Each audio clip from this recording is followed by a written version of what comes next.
আসসালামু আলাইকুম, welcome to my page Neela's cake বাড়ি। আপনারা সবাই কেমন আছেন? আলহামদুলিল্লাহ, আমিও ভালো আছি। আজকে আপনাদের সাথে 4 pound white forest cake decoration share করতে চলে আসলাম। এই কেকটা আমি অনলাইন থেকেই পেয়েছি।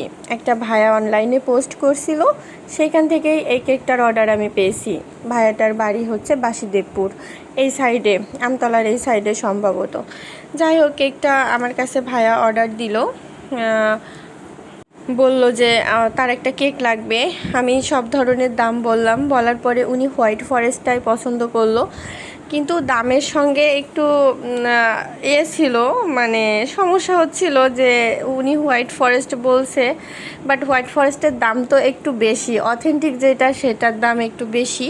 আমার কাছে আপনারা 2 ধরনের হোয়াইট ফরেস্ট পেয়ে যাবেন। তো অথেন্টিকটার দাম একটু বেশিই পড়ে যাবে, আর নর্মালি যেটা আছে সেটার একটু কম। তা যাই হোক, ভাইয়া নর্মালি যেটা সেটারটাই নিয়েছিল। তো আমার যে কেকটা রেডি করতে শুরু করলাম। আমার ওভেন নাই, এজন্য আমি রাউন্ড শেপ করে নিয়ে আমি 4 কোণা শেপ দিয়েছি। একটু কষ্ট হয়, তারপরও কিছু করার নাই, যেহেতু ওভেন নাই সেহেতু আমার গোল যেটা সেটা করে নিয়েই 4 কোণা করতে হয়। তা ভালোই হয়েছে, অসুবিধা হয়নি আল্লাহর রহমতে। তারপরে তো আমি কেকটার বেস রেডি করে নিয়ে যে গোল ক্রাম কোডিং করে নিয়ে ফ্রিজে সেট করে নিয়ে 4 কোণা শেপ দেওয়ার ট্রাই করছি। একটু ঝামেলা হচ্ছিল, যাই হোক একটা পর্যায়ে যে ঠিকঠাকভাবে হয়ে গেছে, কোনো সমস্যা হয়নি। আসলে কন্টিনিউ করলে একটা বোঝা হয়ে যায় যে আমার এইভাবে করতে হবে। তা হয়ে গেছে, অসুবিধা হয়নি। এই তো দেখেন, আমি আবারও ক্রাম কোটিং করে ফ্রিজে সেট হতে রেখে দিয়েছিলাম। এবার ফাইনাল ফিনিশিং দেব বলে ক্রিম লাগাচ্ছি। অবশ্য 4 কোণার একটু ফিনিশিং আনতে একটু সময় লেগে যায়, তারপরেও যদি যে রাউন্ড থেকে 4 কোণা করা হয় একটু কষ্ট হয়, তারপরেও মাশাল্লাহ কোনো সমস্যা হয় না, হয়ে যায়। এই তো দেখেন আমারও হয়ে গেছে।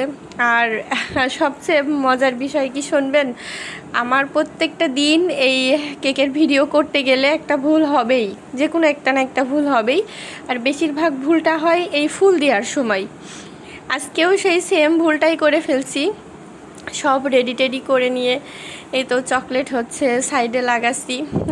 এই সমস্যা হয়েছে, চকলেটটা এত বেশি গরম পড়ছে যে কোনো কিছুতে দিতে গেলেই হাতে আটকায় যাচ্ছে। লাস্টে আর কি করব, জোর দখলেই আর কি হাত দিয়েই আমি চকলেটটা লাগানো ট্রাই করছি, কোনো রকম লেগেছে। অবশ্য চকলেটের ফিনিশিংটা আরেকটু দরকার ছিল, অর্থাৎ আরেকটু মিহি করা দরকার ছিল। আমারটা একটু বড় হয়ে গেছে। যাই হোক, সুন্দর হয়েছে, খারাপ হয়নি। চকলেট তো খেতে যেমন সেমনই হবে। তা চকলেট দেওয়া শেষে দেখেন ফুলের বিষয়টা যেটা বলছিলাম, ফুল যে কখন দেয়া হয়ে গেছে আমি ক্যামেরা অনই করিনি। পরে যখন দেখছি তখন খুব খারাপ লাগছিল, এক পর্যায়ে একটু রাগও হয়ে গেছিলো। যাই হোক, কিছু তো করার নেই, আবার তো ফুল তোলা সম্ভব না।